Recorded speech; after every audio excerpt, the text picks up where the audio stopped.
Hey Dan, this is Deathloop. We recently had a chance to look at a bunch of gameplay, but for some reason we've only got 6 minutes of footage, B-roll, to talk through, so I'm going to have to move some to get all the facts in. So if you've got any questions, mate, let me know. Is this the Microsoft PlayStation exclusive? Yeah, it is.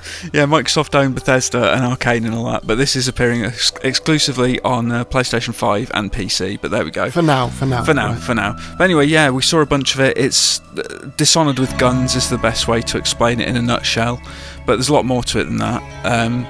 You play as Colt. It's in this time looping kind of structure.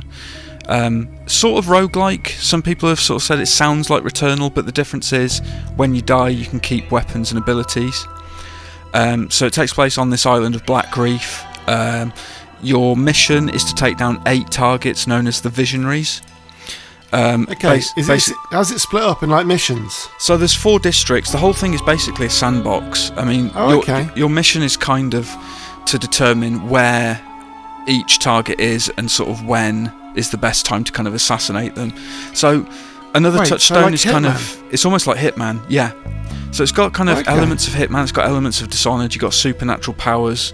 As you can see here, you can turn invisible, but there's loads of different powers. Some that you may have seen in Dishonored, like there's one called Nexus, where you link enemies together and if you shoot one, they all die at the same time. Okay, cool. There's the teleportation move. The blink. Yeah, blink. There you go, here's Nexus being used right now. There you go. Perfect. Oh wow, that's actually really cool. It's really cool. There's one called Kinesis, where you can lift and throw enemies as well.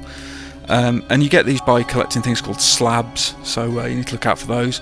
But you keep those, right? If you die, any abilities that you've got, you keep. There's a resource called Residium that you have to spend to keep stuff. Okay. So I don't know how kind of plentiful that is, or whether it's plentiful at all, but you can keep stuff, so that's good. So each loop, basically, you're learning and accumulating new stuff. The developer said that no loop is kind of wasted. Every loop you do counts as something. So it's like Groundhog Day. Each time you die, you wake up on the shore again. But hopefully you keep stuff if you did things right. There's a rewind power that you can get as well, so if you die you can rewind a couple of times, which gives you longer in the loop. Just watching the gameplay, it looks very Dishonored, just with the navigation and the movement. Yeah, just, I love it. The blink is great, isn't it? Exactly, the blink, I love that. I really like that move. It's so handy and great for traversal.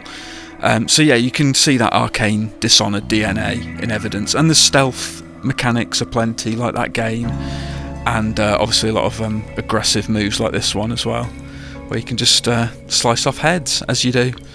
That was Kinesis there, you can just chuck them in the air, see? Oh, okay. Obviously you didn't get to play it, but yeah, the one thing that gets me with the combat is the gunplay doesn't look fantastic, but obviously we won't know until we get our hands on, but... Yeah, I mean, there is more of an onus on gunplay in this, so if you did want to kind of go guns blazing, like dual wielding here, you know, there's all that kind of thing. So there's loads very stealthy, right?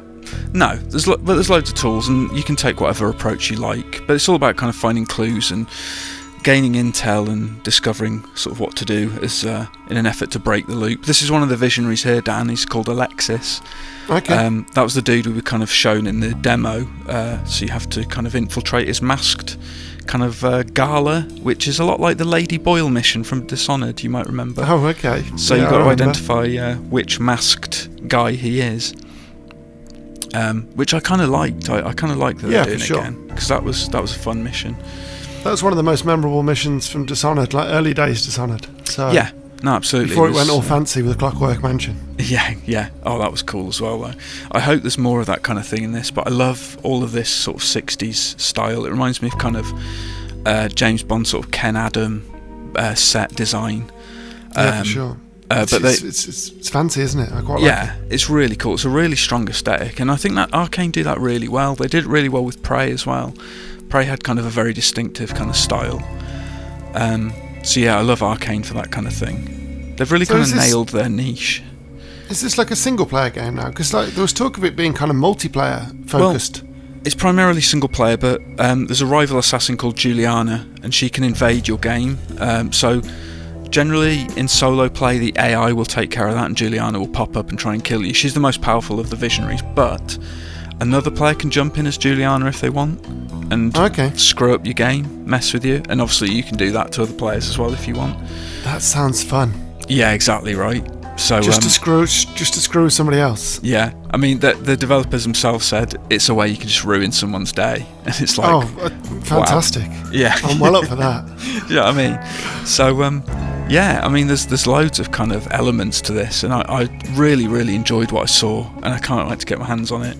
Yeah, definitely intriguing, right? Yeah, definitely. You got a little hacking gadget as well you can use to sort of hack turrets and stuff. So there's some different stuff in there, and there are things like trinkets and artifacts as well that give you different perks and buffs. So there's all sorts. There seems to be so many kind of resources and things to kind of bear in mind. But it's all of the kind of intricacies of taking down each target that's going to be the most fun. And you'll be able to execute a golden loop at the end, kind of your victory lap of executing all 8 targets in one go if you get good enough. Okay. Okay. So wait, when you die, everybody respawns? I guess so, yeah. So you have to do a golden loop? Yeah, basically that's kind of the end game, the golden loop, the victory lap. Oh wow, bloody hell, yeah, that's going to be quite tricky. Yeah, absolutely, man. So that was Deathloop, and that's coming to PS5 and PC on September 14th. Thanks for watching. Happy days. Don't forget to comment, like and subscribe, and we'll see you next time. Bye. Cheers folks, bye.